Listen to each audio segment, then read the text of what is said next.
Et salut à tous, c'est Bascour ici. Aujourd'hui on se retrouve pour une toute nouvelle vidéo de mon élevage. Alors j'ai été absent un peu pendant pas mal de temps parce que j'avais pas mal de choses dans l'élevage qui s'est passé et pas mal de choses à faire aussi. Donc on va commencer par la partie volière. Donc ici il y a toujours le mur avec un petit porte-manteau. Donc tout le sol, vous pouvez remarquer qu'on a fait un gazon. Donc là c'est mouillé parce que j'ai arrosé, mais avec le tuyau je pouvais pas aller plus loin, donc c'est pour ça que j'ai arrosé ici. Le gazon commence à lever, si je vais vous montrer. Voilà. Voilà, il commence à lever. En fait, la technique c'est de mettre du gazon. Vous pouvez faire ça, c'est la technique, c'est vous mettez du gazon avec du blé. Et en fait le blé va faire des racines. Et les racines vont être plus profondes, donc les poules ils abîmeront moins votre herbe. Bon, c'est sûr, si je les laisse tout le temps dans ce parc de 70 mètres carrés, c'est sûr qu'ils vont tout manger. Mais je les lâche aussi dehors un peu là. Hop, hop, hop, hop, hop, tout là. Et bah, je l'ai fait d'ailleurs aujourd'hui et ils aiment bien ça. Donc là, on a un petit arbuste qui commence à avoir des petites feuilles. On le verra pas. Là, on a le qui commence à sortir la poirier Williams, un orange du Mexique qui est un peu soif, que j'ai arrosé. Ici, j'ai fait un chemin qui part d'ici tout là-bas. Voilà, ici nous avons un chemin en dalle en pierre comme ça qui est profond de 10 cm à peu près, 15 pour les plus grosses, tout le long jusqu'au bout, pour faire un petit passage pour l'hiver quand il y aura un peu de gadou, mais comme il y aura de l'herbe, il y aura plus de gadou. Donc la structure toujours présente, la mare toujours présente, le bambou, le noisetier, j'ai rajouté un lilas aussi, ça je vous l'ai pas dit, un petit lilas qui est bien, donc il fleurit violet il me semble. Un oranger mexicain encore, ici le noisetier qui va bien, la mare de petit bassin de 250 litres préformé qui est bien, l'eau toute propre, toute claire, parce qu'ils y vont plus de toute façon. Parce que j'ai rajouté un petit bac, le dindon qui fait la roue aussi, c'est magnifique en ce moment il fait ça. Donc voilà, il y a plein de trucs à vous montrer, je vous ai pas montré ça. Je recule, je bouge un peu, désolé. Donc là, c'est une séparation que j'avais fait la provisoire, je sais pas si vous vous en souvenez. Et là, on a fait la définitive, la séparation définitive, où l'hiver, ils sont dedans. Ça fait comme un hangar avec des tôles, et c'est vraiment étanche. Et l'été, ils ont toute la volière, en tout, ça leur fait 100 mètres carrés, un peu moins, non. Donc là, vous avez 70, et là, vous avez 25, avec le bas et le haut du poulailler.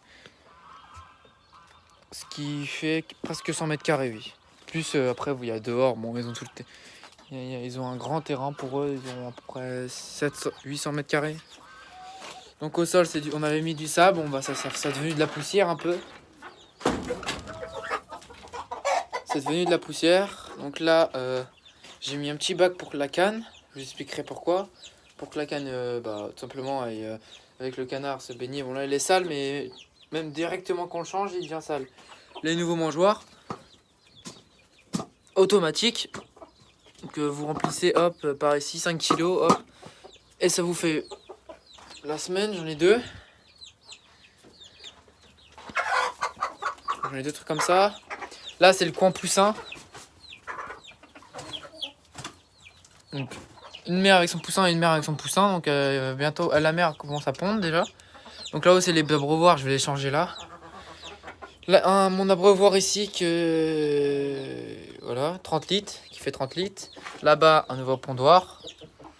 Donc ici, voilà, c'est comme ça. Là, ils commencent à tous dormir. Ma canne, qui commence à... Je vais vous montrer après. Je suis très content. Ma poule rousse, voilà, ma poule pondeuse connue rousse aussi. Donc ils sont tous en forme. Le dindon qui fait la roue. Les faisans, le malfaisant magnifique avec sa faisane là-bas. Hop hop hop. La Roncana, le petit coq croisé Brahma, la Roncana, Marance, ma poule Brahma qui dort ici. Mon coq-soie aussi, mon nouveau arrivant qui est très bien acclimaté. Voilà, là, c'est un clapier en fait. Et là, c'est une cage à lapin, simplement. Vous achetez ça et puis soit sur le bon coin ou alors vous le récupérez. Et puis vous pouvez faire une poussinière. Voilà, j'ai encore une cage comme ça qu'il faut que je mette là-bas. Et après, ça va partir. J'ai une serre en verre et après, ça partira dans ma serre en verre. Comme ça me fera 3 cages et je vais créer des box 1 mètre sur 1 mètre sur 1 mètre. 2 box comme ça avec des tasseaux et du grillage. Pour faire des poussinières simplement, pour les pousser un peu plus grands avec leur mère. Ou pour la canne avec ses petits, ou la dinde avec ses petits. Ou la faisane avec ses petits aussi. Et comme ça me fera 5 poussinières, c'est très bien. Donc toujours là le poulailler, hein, tout est propre. Ici j'arrête de mettre de la paille parce qu'il n'y a plus de gadou au sol. Hein. Comme vous pouvez voir, c'est que du sable. Donc là on commence à avoir des bonnes températures, excusez-moi pour le bruit derrière. Donc là, dans le pondoir, nous avons un bel œuf de Brahma. Brahma perdrix maille dorée, elle c'est une perdrix maillée blanc sale, c'est ça. Et en poule, j'ai une PMD bleue et une PMD perdrix maille dorée. Donc je sais pas quelle couleur elle est celle-ci. Donc c'est les filles de la mère, mais pas de ce père là, c'est un autre père. J'avais un autre coq avant et du coup bah maintenant c'est comme ça, c'est pas, il n'y a aucune consanguinité, ça me fait un parquet de 3 poules, 3 poules et un coq parce qu'il me semble que ça c'est un petit coq.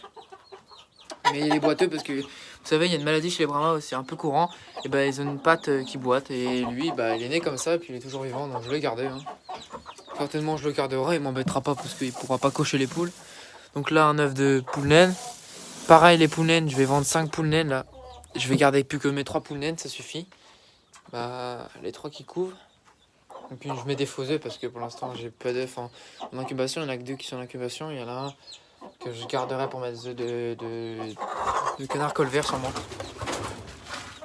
Pour me faire un couple de canard colvert. Ça me fera ça. Donc là, voilà. Le poulailler, j'ai mis une planche ici. Le poulailler c'est comme ça. Voilà.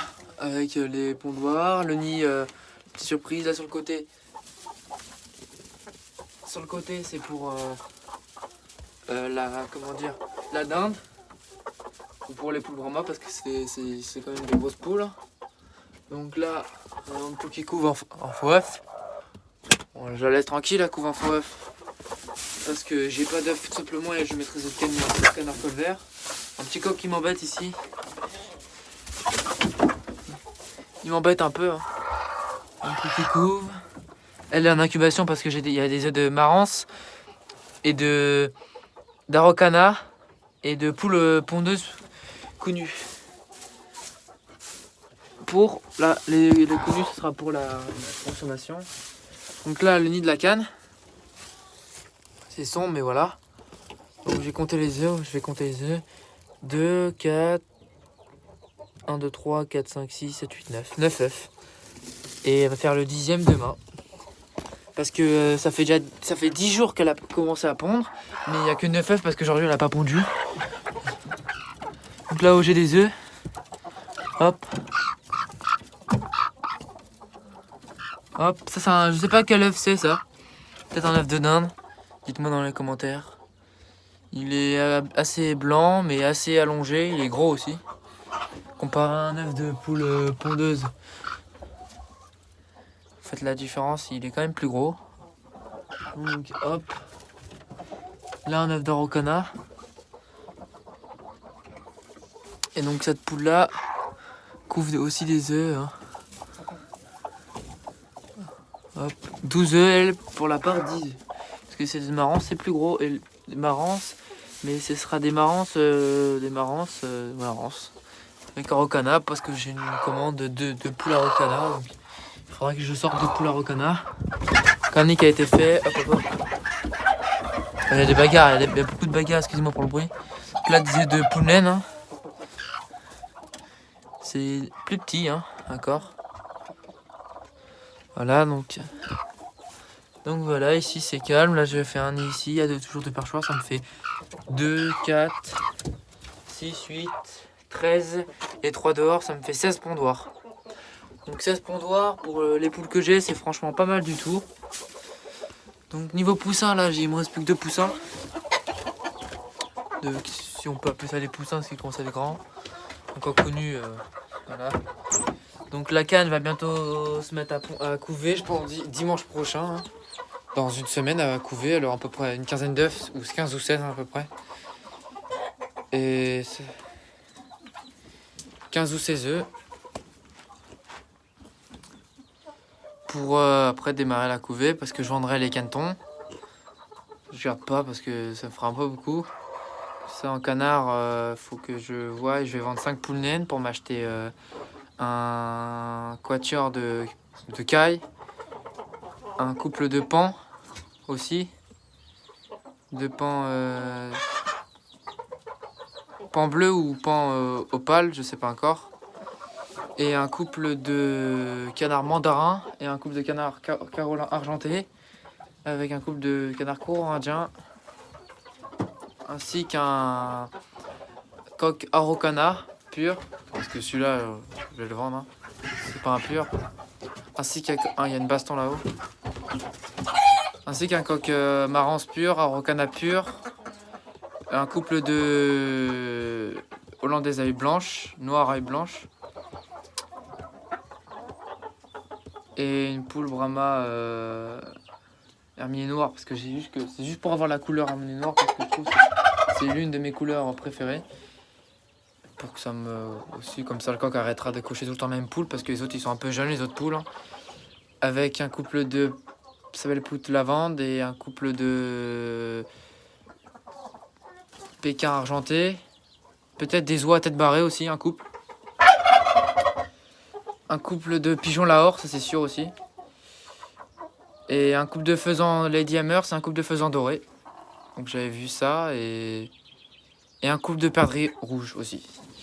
Et ça sera déjà bien, ça me fera 10 espèces au total, avec plusieurs variétés dans chaque espèce. Donc ça va être pas mal, hein.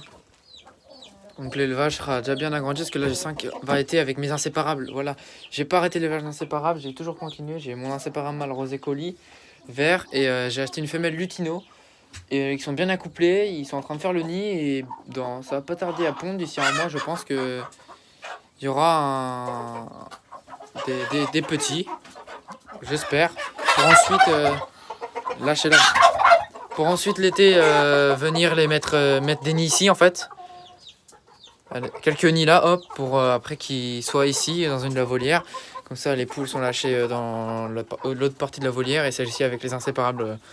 Inséparables, pigeons, cailles, perdrix, tout ce qui est petit, voilà. Là ils arrêtent pas de se battre. Ça va être des coqs pour la consommation. Je vais pas tous les garder, sinon j'ai pas fini. Ils arrêtent pas de se battre toute la journée. Et ils montent trop sur les poules. Même la poule, voilà, ma petite pousse, elle est malade, je sais pas ce qu'elle a. Elle a un peu fétiche depuis qu'elle a refait son pompon en fait. C'est-à-dire qu'elle a refait son pompon. Et elle est malade. Elle est un peu malade, on va dire ça comme ça. Là ici ça se bagarre beaucoup. Voilà le mâle canard qui est pas très content. Et donc c'est pas mal, je vous ai un peu tout présenté. Voilà l'élevage niveau aménagement, j'ai terminé, hein. Tout est fait, tout est bien. Après je verrai pour tout ce qui est là ici. Ça va rester, mais ce qui est ici ça va partir. Après il restera qu'à installer 2 nids à pigeons aussi pour les pigeons, hein. Et des petites cages pour les cailles et pour les perdrix aussi. Et comme ça, niveau faisant, ça me fera 3 espèces. Et peut-être un couple, j'aimerais bien un couple soit de bernache nonette, parce que je sais que les bernaches, je sais que c'est un peu agressif avec les animaux. Mais je pense des oies à tête barrée. Parce que les oies normales, c'est un peu gros. Parce que déjà que j'aurai un couple de pans avec un couple de dinde et un couple de d'oies à tête barrée, ça fait un peu beaucoup quand même, je trouve. Même si après ils sont lâchés, mais ça fera beaucoup de grands animaux. Donc faut quand même qu'ils aient un peu de place. Donc je pense que ce sera tout pour cette vidéo, hein. Moi je vais vous laisser là-dessus. Je vais vous laisser sur sur ça, je vous dis à la prochaine vidéo. Bye.